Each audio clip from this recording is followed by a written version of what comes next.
Well, after you learn that it's hard to win on the road, it's taken me 30-some years to figure that out, but I was disappointed we didn't play better on the road.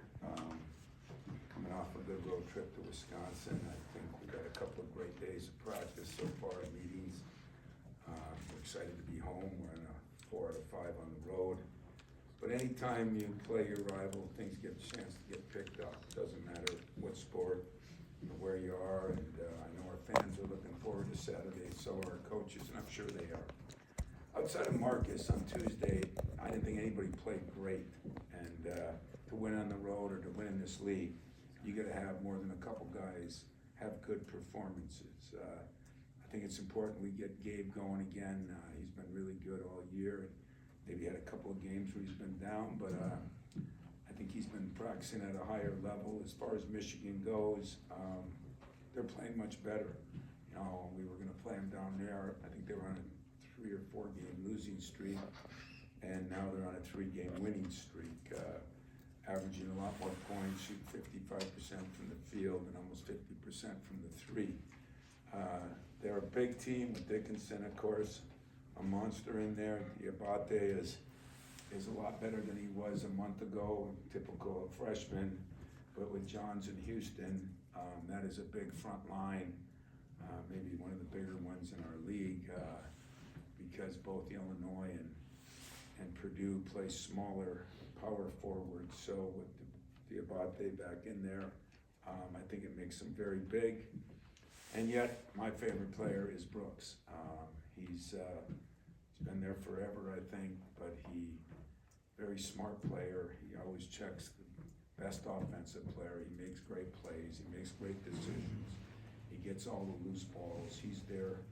Draymond Green, he's the glue.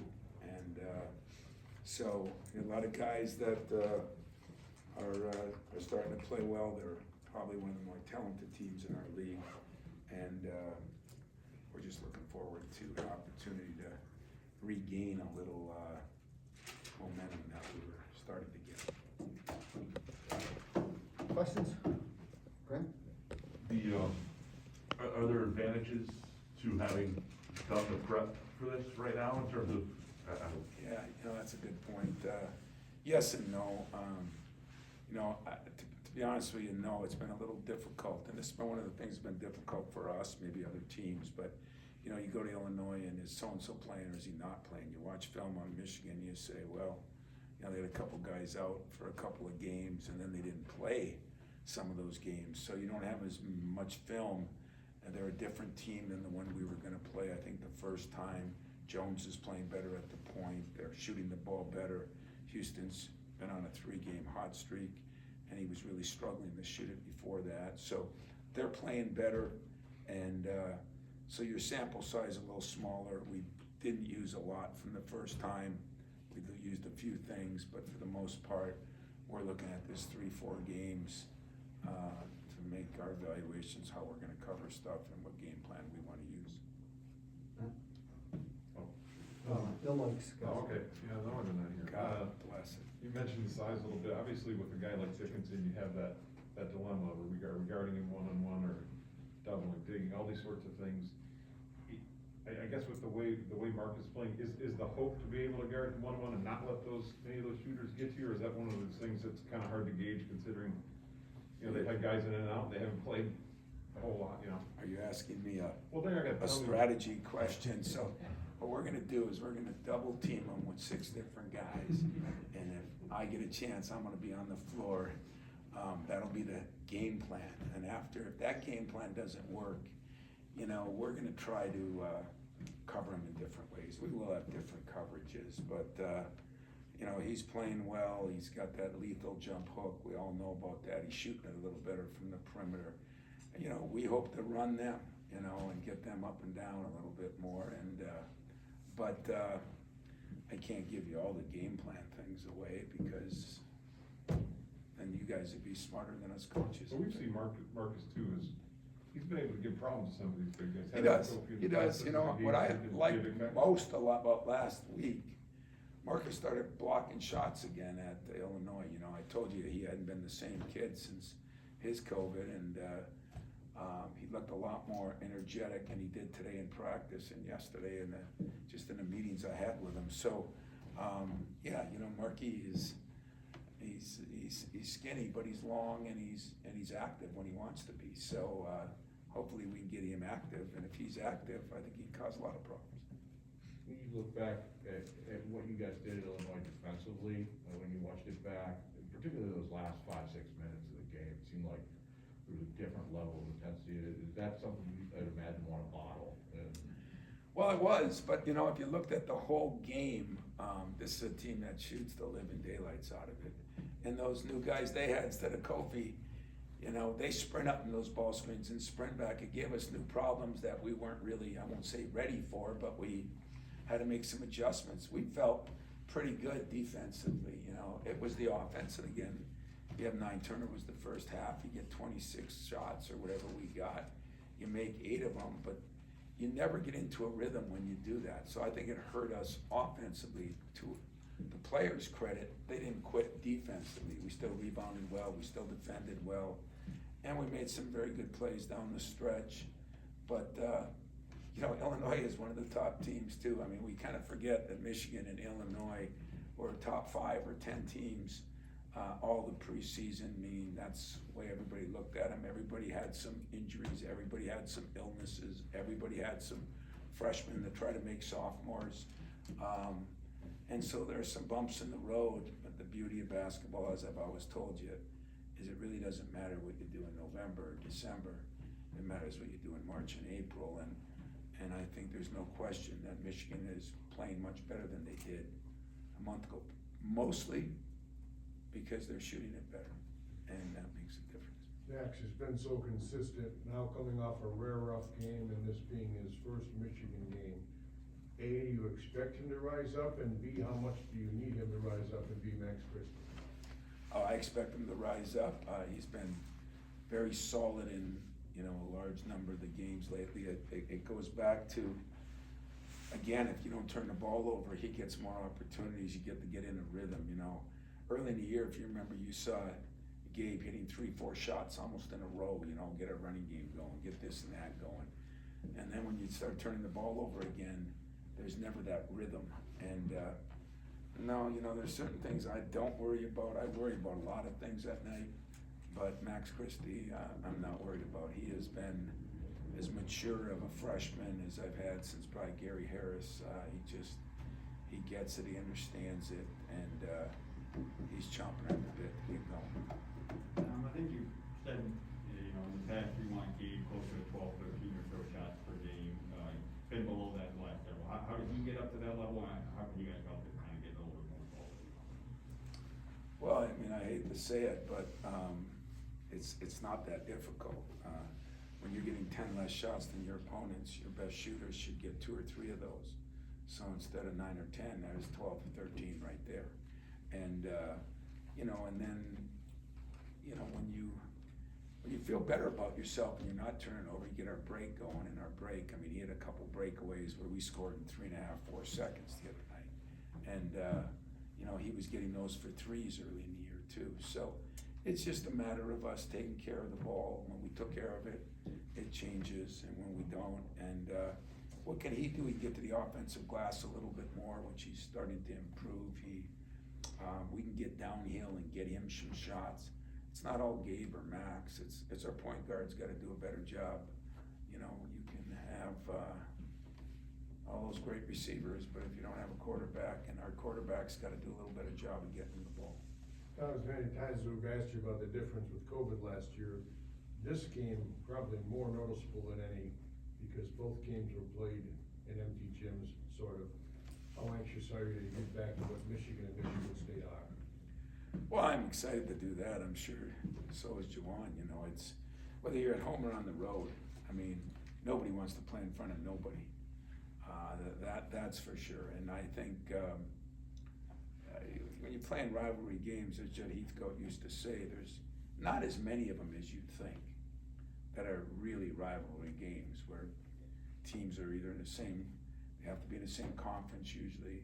Helps when they're in the same state. Helps when there's some closeness in distance, and it helps when both teams are good. So there's not as many key rivalries. I think John Beeline said that once, and I'd have to agree with him. And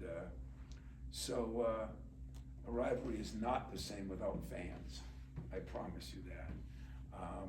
They're the ones that make the rivalry the rivalry. I mean, coaches try to do their part and players do their part, but it's the fans. There's 550, 600,000 of them out there Saturday. At least half of them are living and dying with whether we win or lose. So I think having fans back in is really important for everybody. And I think I'd rather it if I played there. I think they'd rather it if they played here. That's the beauty of a rivalry. Tom, not that this rivalry needs something extra to it, but do you feel like these guys are maybe, considering the way they play, maybe feeling like we didn't play very well, we need to prove something, turn around it, that it even helps even more that this is the next game that they have, or does that not matter much? This will sound crazy. I don't think it does, or put it this way, it should. Because, we're 15-4. We have shown where we can play awfully well, and we've shown where, mostly in our turnovers, where we're giving people, just think about, you can say, well, you only beat this team by 10 or this team. Just think about getting 10 more shots. If you shoot 40%, guys, which everybody does, that's 40% of 10 is 4 more shots times even 2 points. That's 8 more points, or 2 points a shot. That's 8 more points. And that's a ton to overcome. So it should be easy for you to write or say, or fans, or my wife, or anybody else, quit turning the damn ball over. And I promise you that that's on our list. We're charting every turnover in practice.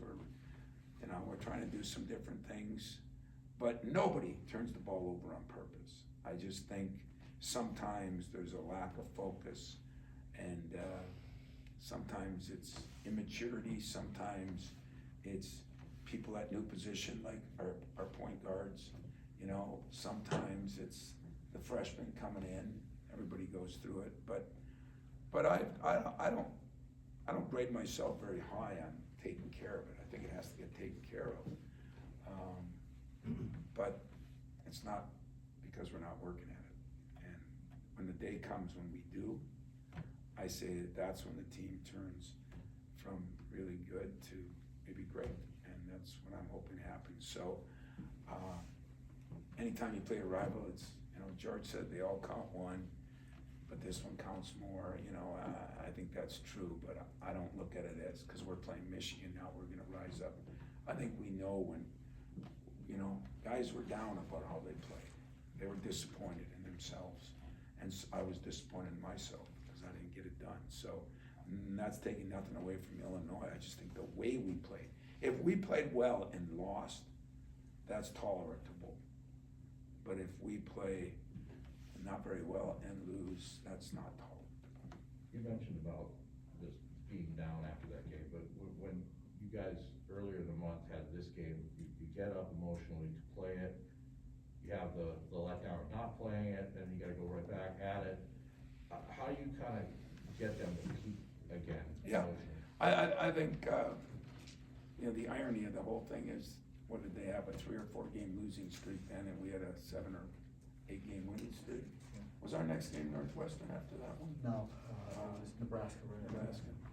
So, you're right, that's the beauty of it, but that also means we're still immature, because the great teams are getting up every game, and the ones with great leadership, that's something we're still searching for, because if you're really good, not elite, but really good, you're playing yourself half the time as much as you're playing your opponent.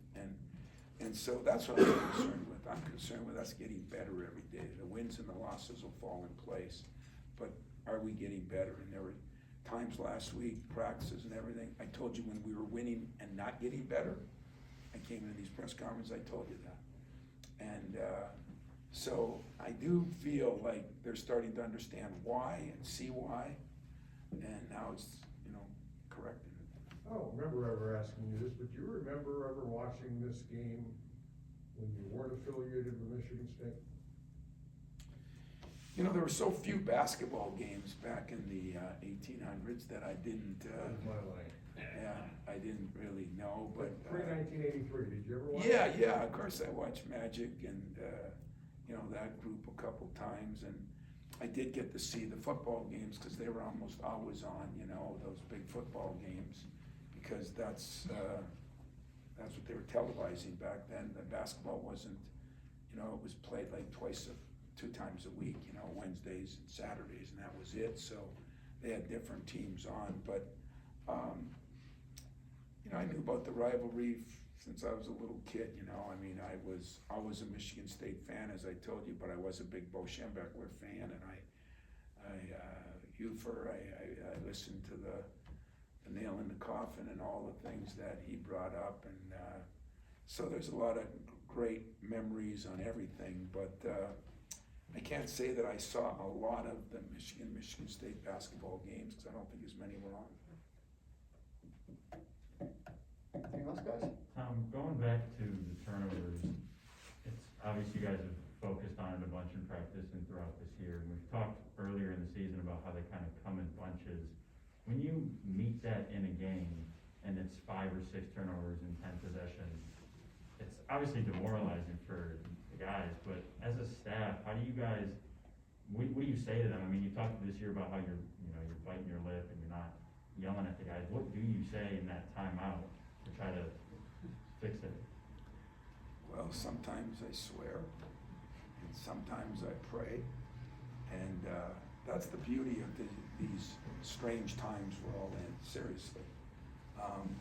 You try to handle each kid a little differently, and probably more often than not, I mean, early on, it was more get after them, because I did not think they understood what the hell was going on.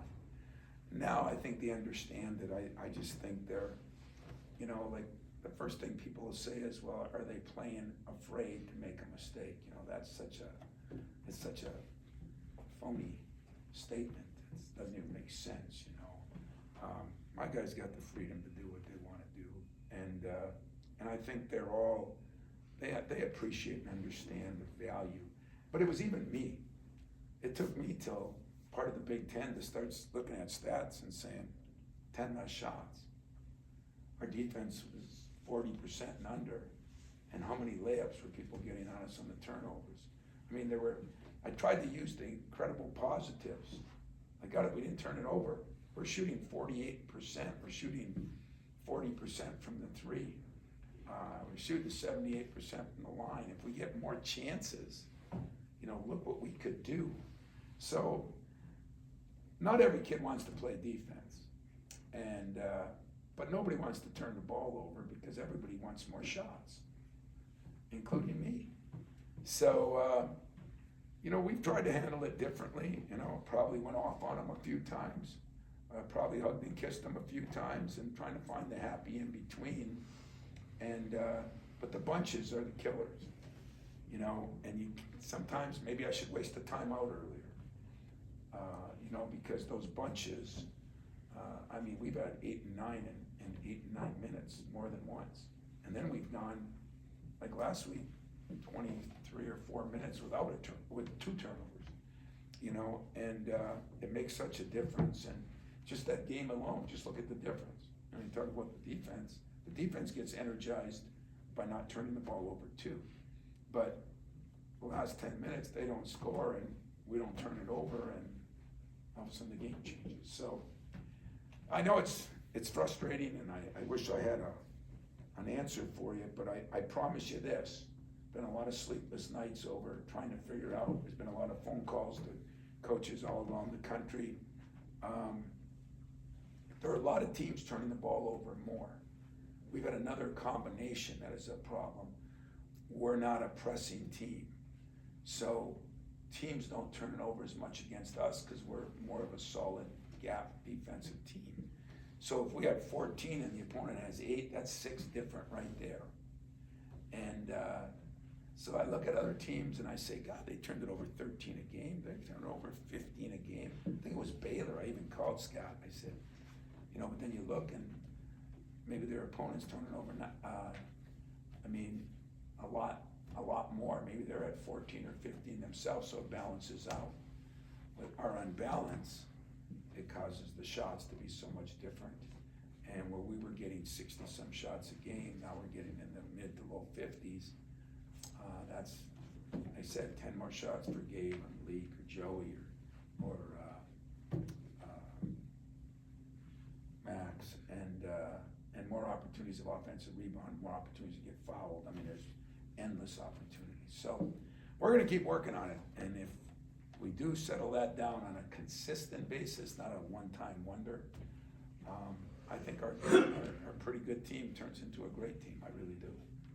Have you seen some progress in rebounding and showing up statistically, or are you seeing it when you're grading out in practice also? Yeah, I take full, I take blame for a lot of things, but I'm pretty honest about it, you know. I said we just weren't doing the things in practice because of a lot of reasons, but we've kind of gotten after it a little bit more these last 2 weeks, and not worried about guys being run down, or not worried about this and that, and I do think we're rebounding better. I think our grading out in the last 2 games has been phenomenal, with guys that are cutting out, we're not giving up offensive rebounds, which, as you know, was the other one. I mean, Northwestern, what do we have, 17 turnovers, and they had 17 offensive rebounds. So the number of shots, I think they had 68, and we had 51 or something, you know. How was it a 2-point game? Because for the most part, our defense was pretty good. We just weren't finishing the job with the normal Michigan State cutout, rebound, and run. And that's how that all adds up. Is that a situation where that can maybe help offset those to prevent those second chance shots on the other end, but also to get you guys on your own misses to craft the offensive glass? Oh, yeah, and we've done both better in the last 2 games, but, you know, if you're great at everything, then you'd be the #1 team in the country, and we just signed up for the Final Four, you know. We're a long ways from that, guys. I mean, we understand who we are and what we are. We don't have a big margin for error, you know. I mean, you know, in Illinois and Michigan and maybe Purdue, maybe the talent level is a little different, but I like some of our veterans that know what they're doing, and I like the fact that we have some guys that have been through the wars too. So I think this team is going to keep growing. I really do, and it's not that long ago we had a 9-game winning streak. So I'm going to keep looking at the positive end of it. I just want to improve in a couple of areas that I think will change. I said it before, I think the biggest mindset problem is what does it do to a team? We made a tape up, and we showed guys after a turnover how everybody reacts, probably including me. And that's normal, you know. You guys all watch football, just watch an interception, watch the receiver, watch the quarterback, watch the running backs. I mean, that's normal. And usually it's you know, is 14 that much different than 12? Probably not. But is 9 in a 9-minute stretch, does that really demoralize you a little bit more? Probably so. So I gotta figure out a way maybe to use a timeout, you know, do a better job. We did a couple things at practice today to try to simulate the beginning of games. And we're gonna keep working on it, but I don't wanna work on it so much. Some of them are so stupid that I could work on it till I'm dead. I mean, you can't step out of bounds 3 times in one game, and nobody's trying to do that. So, you know, we've had some things happen, we have to deal with them, but we've had a hell of a lot of good things happen too. I mean, if we would have told anybody in this room that we're 3 points away from being undefeated in the Big Ten at this time, you would have all sold your property, you know what I mean? And so would I. But we have battled into a position where we're in the hunt for things, and that's where you want to be. Anything else? Well, thanks, everybody. Appreciate it. Yes. Have a week up there in just a minute.